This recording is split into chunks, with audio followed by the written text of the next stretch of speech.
Okay, doing the Berlin airlift today. Again, you will find it under your class page. If you can hear what I'm saying, because everyone is talking again. Okay? All right, now, as we talked yesterday, Miller, shh, quiet. Okay? As we talked yesterday, Germany had been divided, okay? Now it talks about it's divided into 4 zones after World War II, with the United States and its allies controlling the 3 western zones. Okay? So the West, what they're talking about here, it wasn't like they had part of it where the French was in charge of, Great Britain was in charge, and America was in charge of.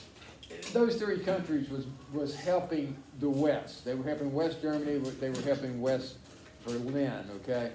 Because the idea was, the reason that those 3 countries went in was to help Germany establish, once again, their own government.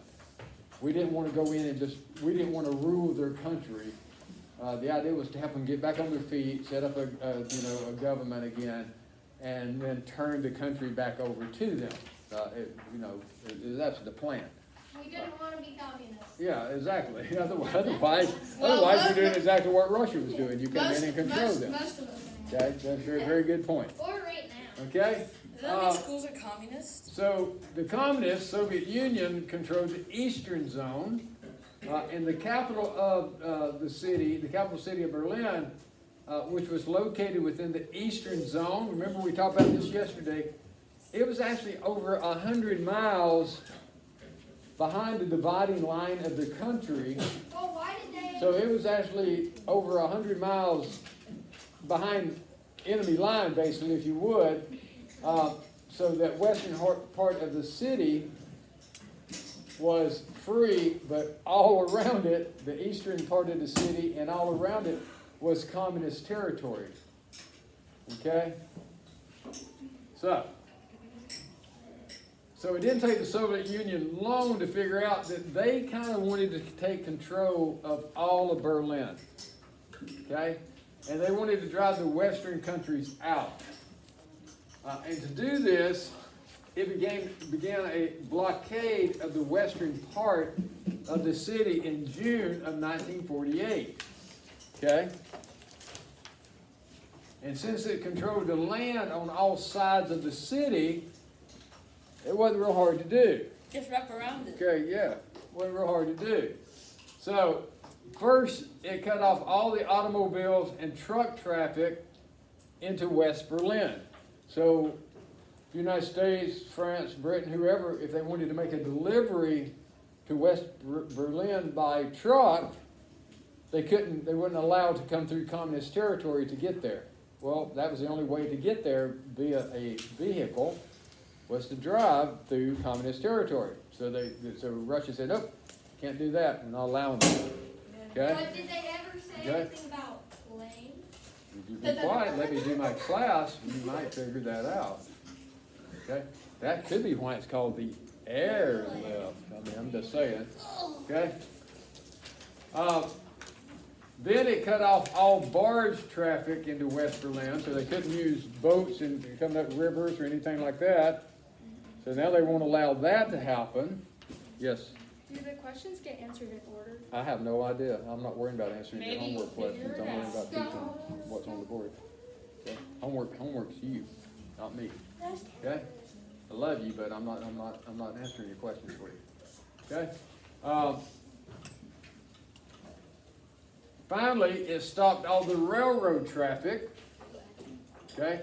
So no supplies could enter the city. And if the blockade continued, about 2.2 million people of West Berlin would starve to death. Okay? So would the United States and its allies abandon their claims to Berlin to save the people from starving?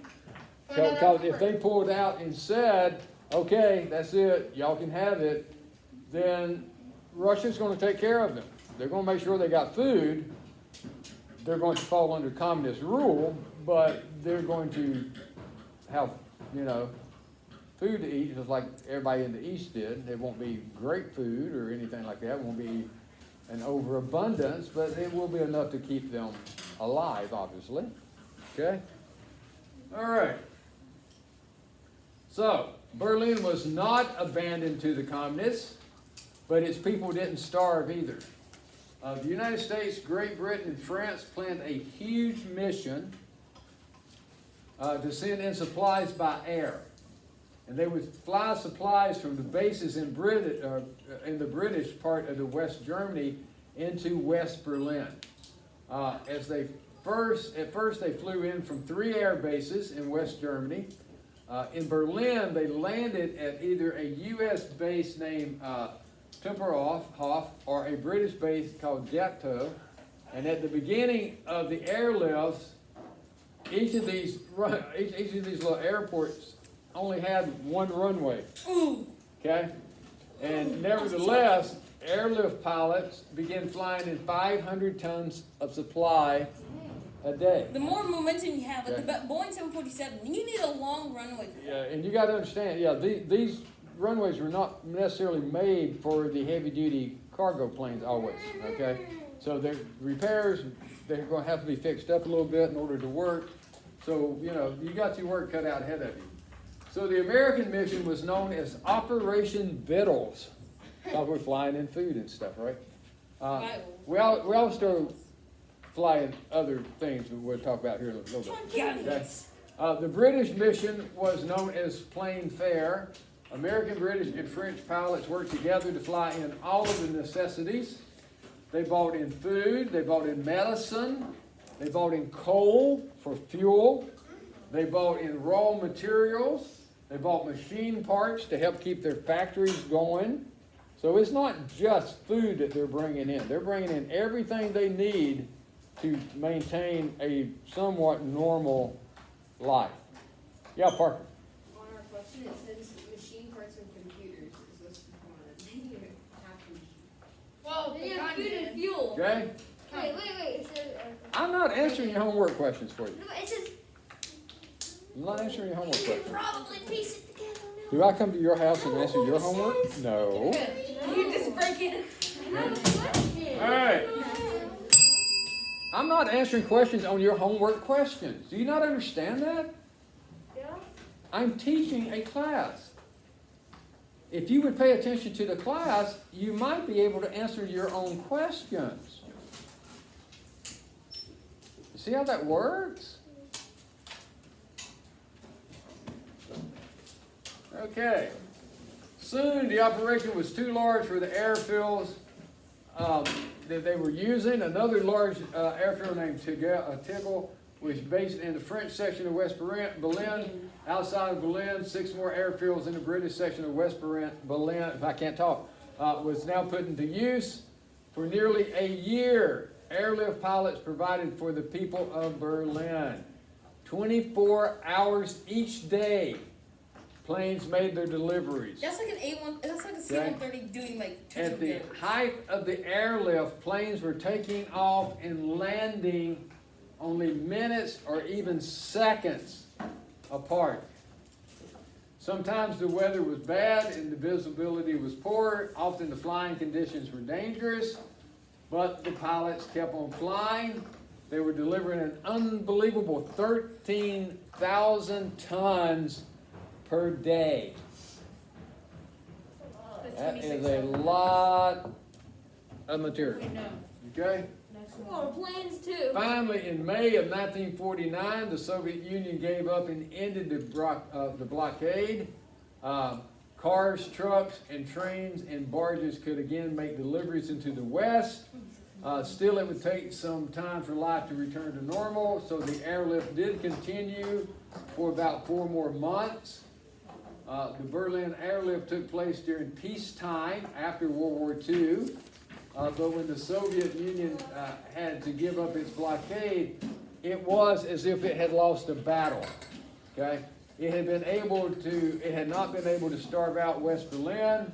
It had been able to take control of the city. It had not been able to take control of the city. So it's like it had lost a major battle. Okay? Yes? Can I please use the bathroom? Sure. We only had a 40-minute break. Why would you use the bathroom then? Okay. All right, here we go. The democratic countries of the West have been successful in feeding the people of West Berlin. They had also been successful in holding back the advance of communism. The Berlin airlift would become the first of many challenges between the communist countries and the democratic countries. It was the greatest humanitarian mission of the world. According to the website maintained by the Berlin airlift veterans, but it also said the first battle of the Cold War. Okay, The battle that wasn't about. so it was kind of the first battle of the Cold War. Of course, Cold War, there's no actually shooting and bombing of other cities, but it's little things like this. A lot of spying going on, things of that nature, trying to sabotage other countries, things like that, primarily. And fear of nuclear war was real and all that. All right, that's 11 minutes of your life you will never get back, and I apologize. Hope you have a good day.